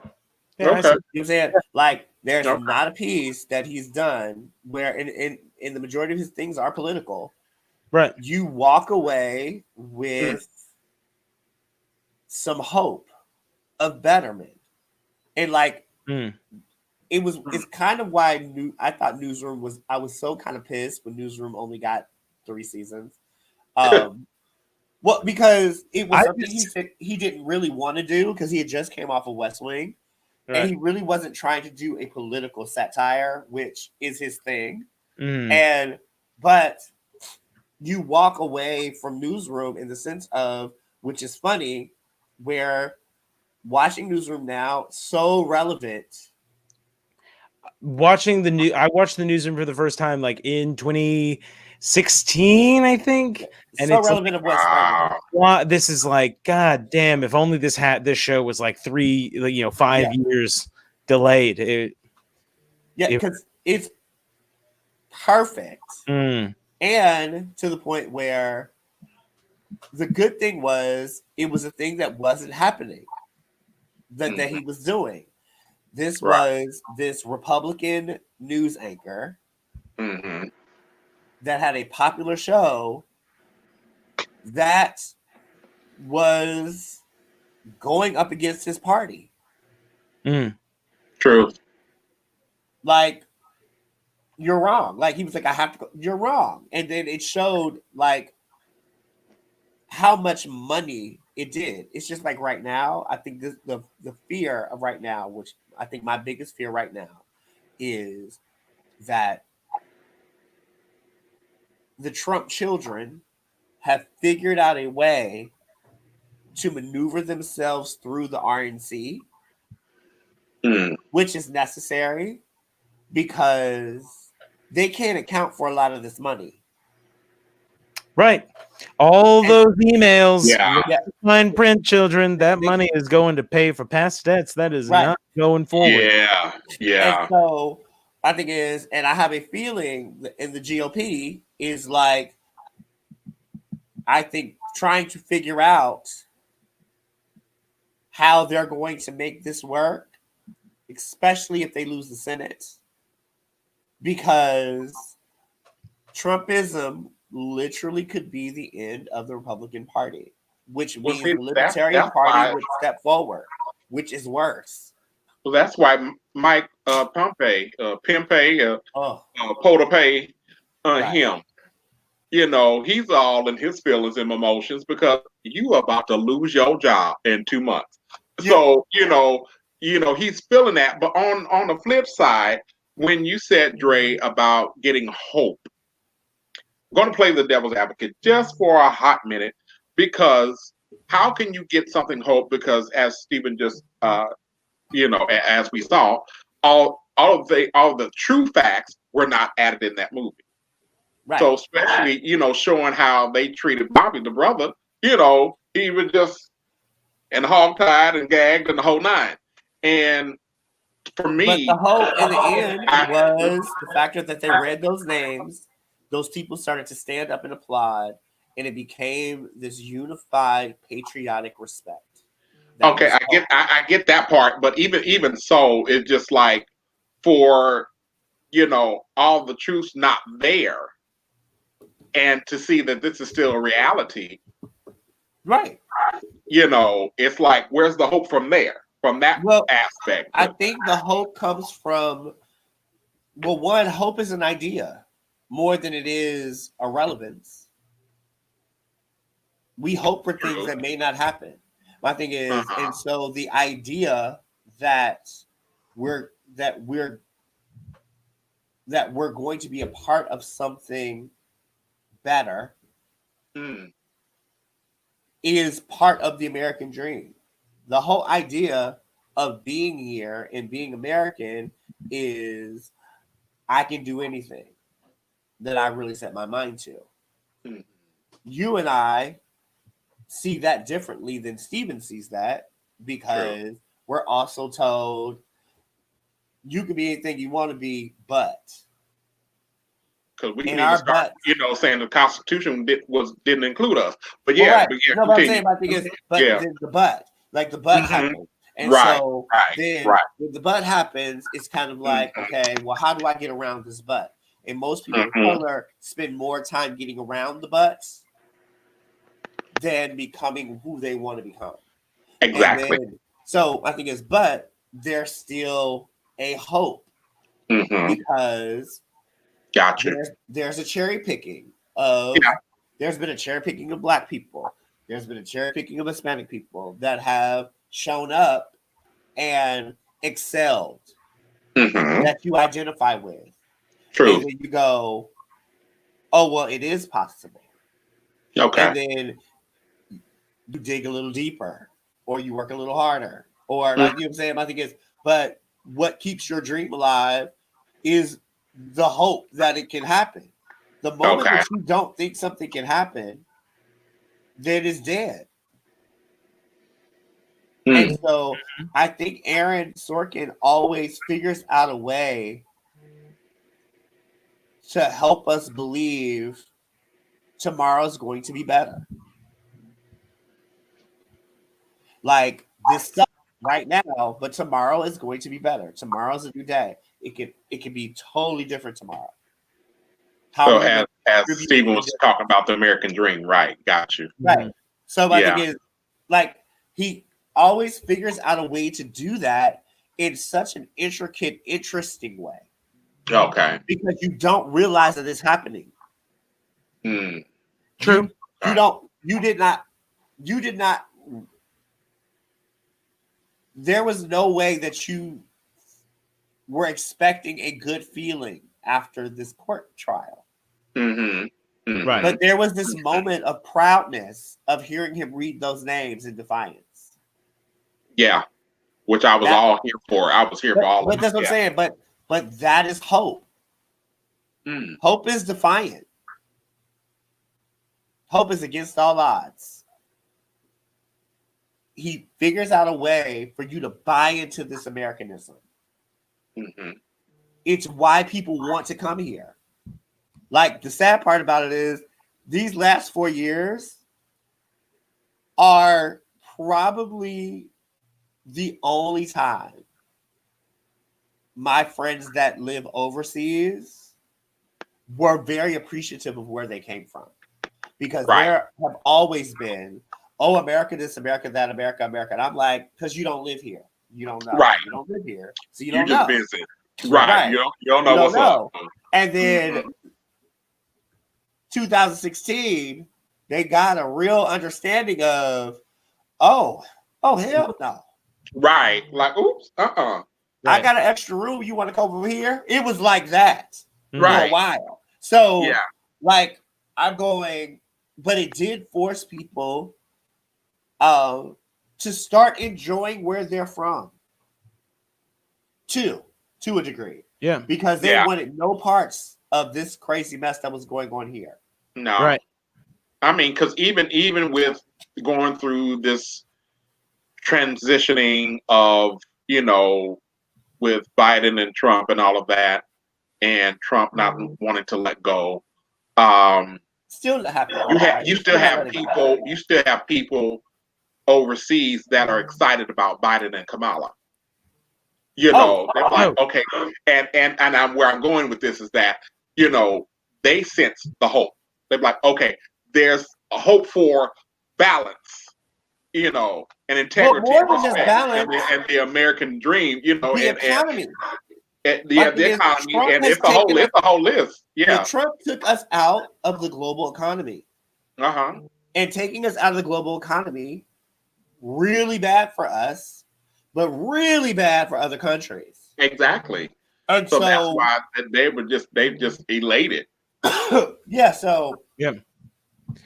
One of my favorite, one of the reasons that the movie is so that ending is so powerful is because he is Tom Hayden, Eddie Redmayne is depicted as basically the weakest link, right, among them.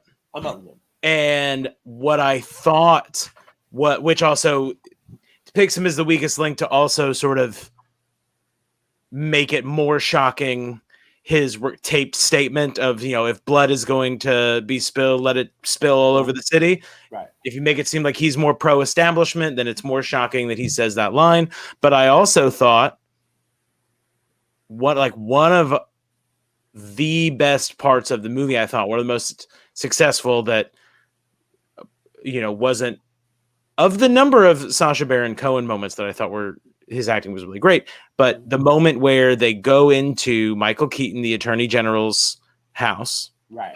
and they're met with his housekeeper, and as they're walking past, she goes, Right. you know, Mr. Hayden, I heard you were the only one that stood after what they did to Bobby. Mhm. And when he was, you know, it was a reflex, I'm sorry. And then she just like Dead silent. Yeah. Right. looks at, I mean, Yeah. I Yeah. thought, That spoke I thought, volumes. yeah, did not back away from that. And yeah, I can only, I feel like, felt like how that part would have been handled. Yeah. Right. It felt Facts. real. True. Well, on to my favorite part of the show. The NBA Awards nominees this week. That's Oh, the TikTok, baby. Yeah. Bishop Franklin, good Lord. Bishop Larry, or Christian Walker. Now, interesting thing about Christian Walker. Christian Walker, I almost now understand why Christian I almost Walker said is something. why Yeah. Christian Walker is Christian Walker. Because Christian Walker is the son of NFL pro Herschel Walker. That is a longtime friend of Donald Trump and endorsed Donald Trump as well. August 220 during the RNC. So I now totally understand this whole standing for Donald Trump because this little boy has spent the majority of his life with Donald Trump. Like he's Uncle Donald to him. So I kind of get that. Oh, so many things I have to say. Yeah, so that now the bishop, my God, where do I begin? Where do I even begin? Lord Jesus, help, Lord. Yeah. Where do I begin? Well, Lord. And so, and this is what I look at, like, and this is about to say really, really bad. Do the white evangelists know something that the black evangelists don't know? Because the white evangelists aren't going to these functions and dying, but the black ones seem to keep dying. They contract COVID and they die. Pretty much. So why was Kenneth Copeland not at All right.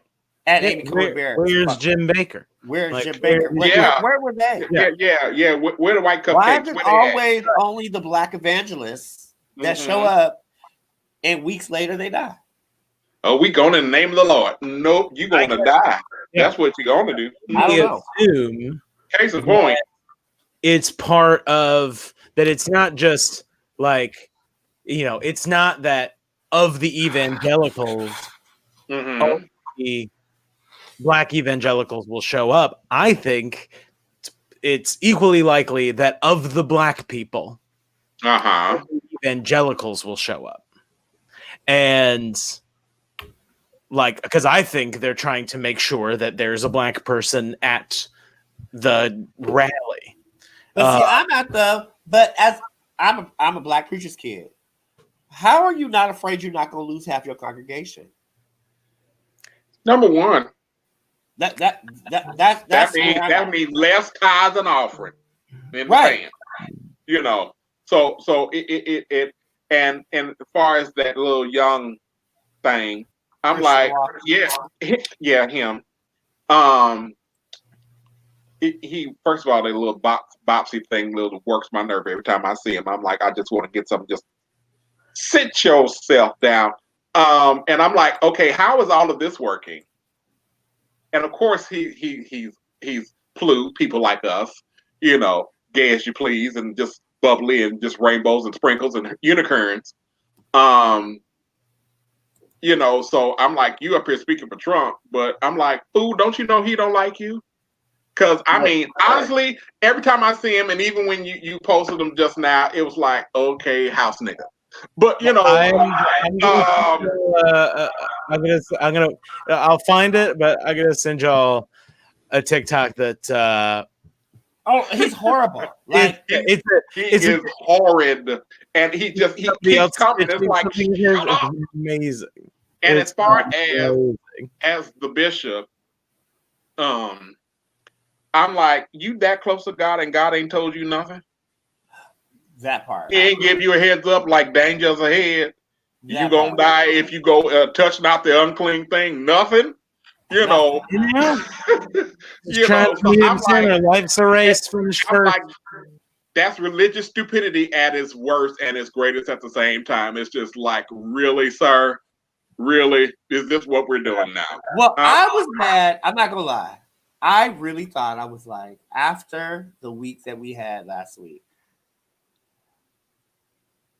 with Biden and Kamala Harris winning, I was like, we're gonna go a week without a Negro police war, and I got excited. And then Steven sent me that. He busted your bubble like, boop. Yeah. And I went, oh man. Sorry about it. So, Steven, your thoughts on the two? You know, my vote is that we here at City Love Speaks should be extending an olive branch to the younger generation, and one of the ways which we can do that is to appreciate some of their figures. So, my nomination, my vote for this week's award is for Christian Walker.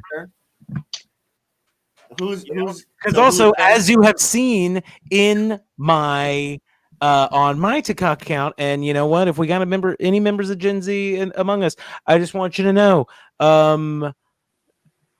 nobody gets a free pass. Nobody. And just because you're young, you don't get a free pass. Just because you identify as being on the left, you don't get a free pass. Just because there's a lot. You don't. Young and dumb is a horrible mixture. I'm just saying. Yeah. Hey, true, I agree. It's a horrible mixture. And so Steven, you have to send me your profile on TikTok because I'm on there now. So yes, please. But so who's your choice, Damian? Oh, I have to pick. It's just so hard. Right. Woo! Oh, yes, thank you.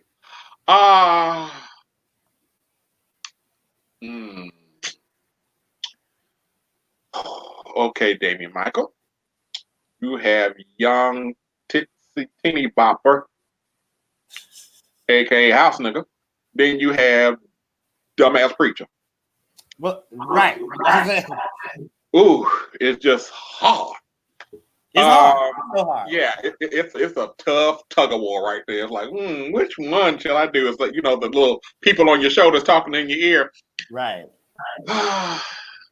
And as my brother from another mother said, we have to fully give it to the youngsters, these millennials. Right. I mean, because honestly, we're so used to, especially us, seeing dumbass black preachers doing dumb shit. So that's the norm. Unfortunately, but it's the norm. So I'll give it to Christian Walker. I'll give it to him. He just gets on my nerves. See, well, so now I'm gonna say Sunday. I was torn. Between two opinions, between Christian and the bishop. And partially just because with the bishop,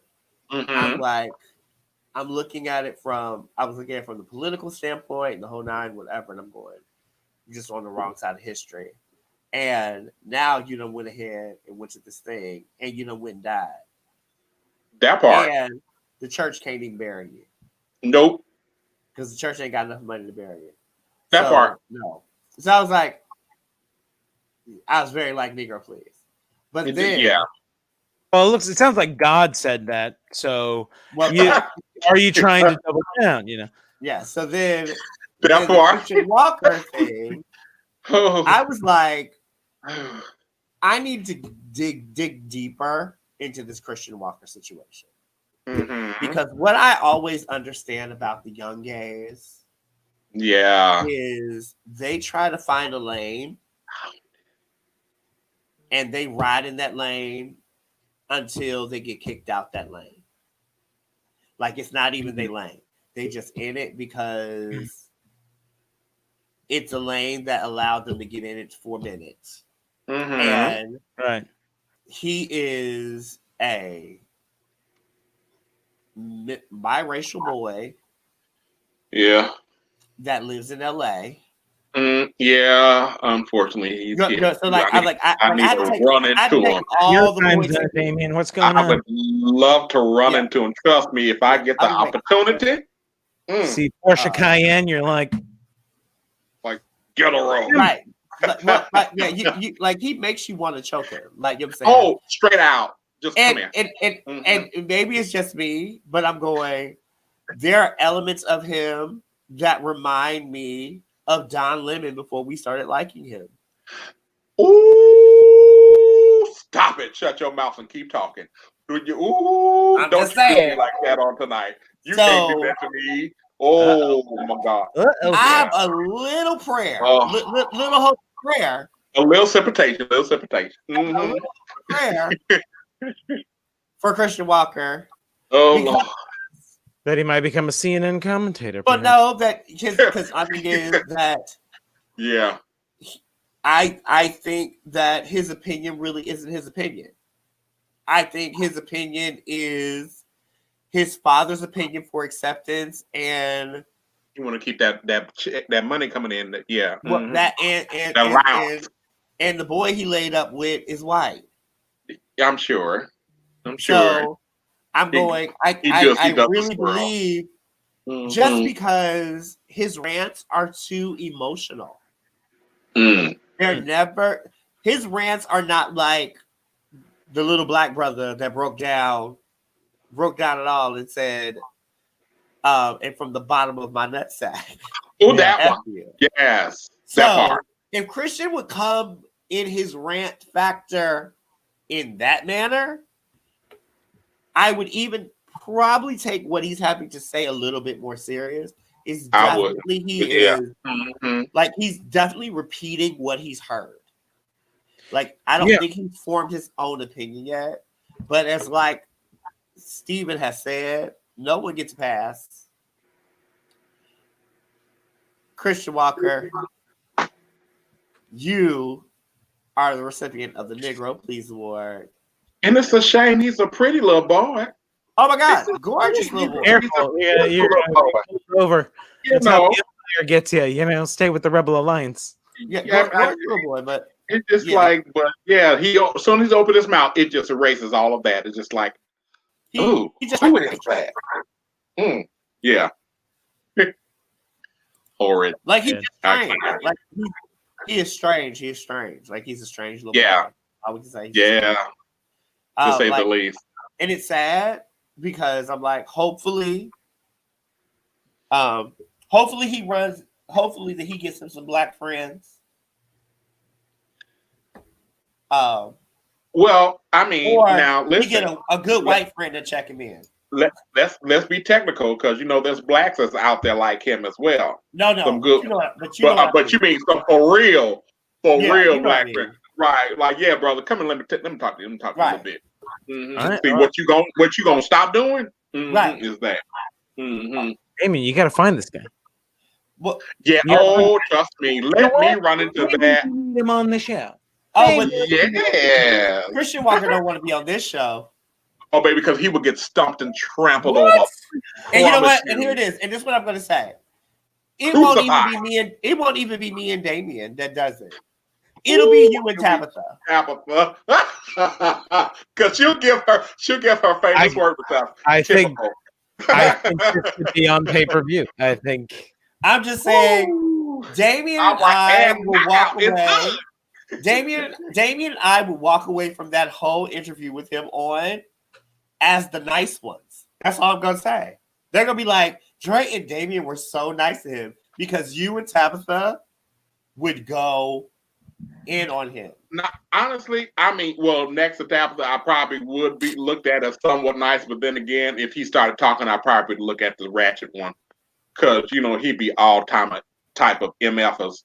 And I was like, you young, pretty looking son of a sucking on your mom's tit looking piece of, it just like, I would have went straight there. So but Tabitha, she would plummet that tail just with a quickness. She would go into mother mode on that tail and just like, I'm like, oh. I'll just be sitting here having my cocktail like just clutch. The like elevation under Trump of trolls as like ideological representatives is hilarious. You've seen it with Milo Yiannopoulos. You've seen it with the late Ben Shapiro, whose poor wife has never had a wet vagina. It's just terrible. Who is sexually attracted to his sister and would steal her underwear. These people are elevated. His wife has to take trips to Hawaii with her personal trainer. Oh my God. No comment. Steven. No comment. Wait, pause. Hold on 1 second, Steven. I didn't catch my breath. Oh my God. So we only have 4 minutes left, and I have to get this information out before we move. Okay. Because I think this is important. So the Georgia Senate runoff dates. So Georgians, if you are at the age of 17 currently and are going to turn 18 by January 5th of 2021, you can register early to vote. Amen. In the runoffs. So get in here and vote. So November 5th begins the requesting your absentee ballot. December 7th is the deadline for voter registration. December 14th, the early votings begin. And January 5th is the election. We will keep you guys up to date with all this every week as we have been. This is a very, very important election. We need you guys to come out and show up like you did Georgia. Yes. For the presidential election. For this election, do not let all of your hard work go nigh. Please make sure that you are out here and that you register to vote and vote. And the good thing is that they're allowing you to vote early as well. So you don't have to wait. And if you're 17 now, and you don't turn 18 till if your birthday is January 5th, well, you can vote on your actual birthday. Right. Yes. Which you know what I'm saying? Make your voice be heard. I was like, and don't forget to tune in on the Mondays on our Instagram page at City Love Speaks for RGB with Damian Michael Williams. Getting ratchet, being grateful, and blessed. Yeah. I was like, the show is going really, really well for you. I'm enjoying it. I'm super excited. Told you the only way we're going is up. I love it. Guys, please come out. Come on out. And indeed. I can't say this enough more than anything else to our viewers. Please tell your friends. It is so just because we have a new president and a new president-elect, and even with all the craziness, COVID is still very real. Wear your heart. Wear a mask. It's not difficult. Not rocket science. I'm at the stop and the please. I'm really at this place in life where there is this really, really hilarious movie in this line where people are jumping the train and she's like, pay your fare, pay your fare, pay your fare. And I'm like, wear your mask, wear your mask, wear your mask. This is where I'm at. Where I'm at with people now. Right. Where's your mask? Where's your mask? Where's your mask? Right. Because I literally carry masks and give them away. Because I'm like, because nothing pisses me off more than getting on the train and they don't have their mask on. So not only are we in this tube and underground, which you just breathing on everybody. Mm-hmm. Right. No, like It's a no. hard no for me. Yeah, it's a hard no. And like, I'm so very glad that Joe Biden is an adult and understands Yeah. that this presidential thing is not, it's a little new space for Kamala, but this is not a new space for him in the No, sense Right. of the not new White ground. House and how to navigate. And his task force is on point right now, which I Yes. think his task force are the ones that are advising a lot of these states that are Democratic states, because Trumpism has separated us into between red and blue states when it comes to financial help and with COVID. That I think a lot of these mayors and governors are going to start shutting down the cities again because it's Mm-hmm. flu season. And the only reason Yep. I'm saying that is because I went out Sunday night and caught a cold. Mhm. Mm-hmm. I am now 2 days in of Right. That part. I can't even tell you how I caught the cold. I was fine. We were out the whole night or whatever. Oh, and all of a sudden I have a cold. So I'm going, Yeah. if it was It this was easy to get that the cold, easy. Yeah. Right. And I talked imagine to you how the day easy it is to before. get COVID. Right. Exactly. I Because I talked to you the freaked day out. before and you were fine. Right. Mm-hmm. And I went and got a COVID test. It's negative. But it was just like, Yeah. because I wanted to make sure, like, Right. COVID, because I was around people. I was around my, it was my best friend's birthday, and my kids were there, and like we had brunch, and we had like a really great time. And it was like, and I walked away, and at least everybody else was fine. I'm the only one with the cold. Right. Wow. It's It's just that still easy. that easy. And I'm Mm-hmm. like, wear your mask. Wow. Yeah. And we were all wearing masks. So it's possible I caught the cold, but because everybody was wearing a mask, I didn't infect anybody else. Right. Right. My cold.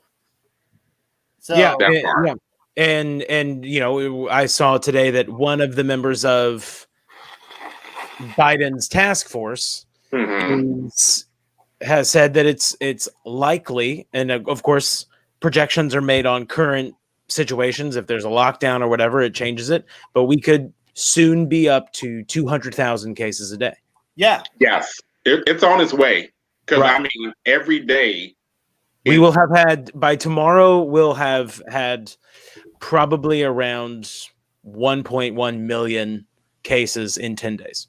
right. And this is where the problem is, and this is why other countries are shutting down again. Uh-huh. Yeah. They've been London doing is on, that. like Yeah. England is on another lockdown. They just came off a lockdown in Australia, like literally like 2 days ago. Just came off their lockdown.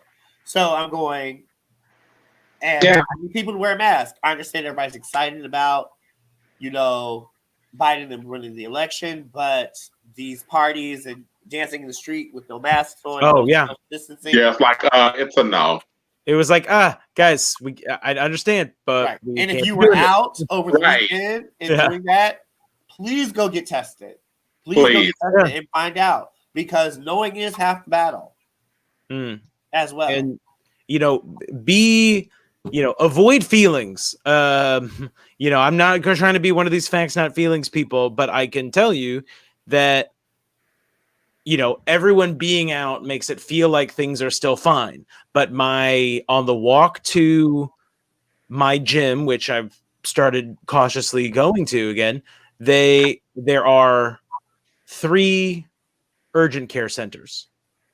Every single one, every time I go, has a line at least 15 people long out the door. True. So Wow. there are red flags that people are not paying attention to. Well, not only just paying attention to, but like up here by me today, the city MD that's in my neighborhood, had a line wrapped around the corner. But also, what's happening is a lot of these jobs are making them get tested every 3-5 days, just because it's on a health standard, and it's easier to give you the day off to go get tested than it is for them to have to pay for somebody to come in and test employees. It's just how. Right. that's working. But this has been great, guys. Mm. I'm so Awesome. stopped up, and like I feel Oof. like I feel like I'm high. Like my eyes feel like whatever. I think my Hazy, yeah. co-medicine is starting to Wow. pop in. But thank you guys for joining us at City Love Speaks. Don't forget to tune in on Monday Mhm. for Ratchet Gratefully Blessed, and be looking out for a special segment of Working It Out with Yes. Jamie and Michael Williams, where they'll be talking about religion and mental health. Yes. As we go into the holiday seasons, and with all this craziness going on with the GOP and these reverends and all that. So it'll be a great conversation. Whew. Make sure you tune in. More details on our Instagram page and Facebook page. As I say every week, if you don't love yourself, who else is going to love you? So enjoy the rest of your week. And remember that we love you guys. Bye. Love you. Bye. Bye.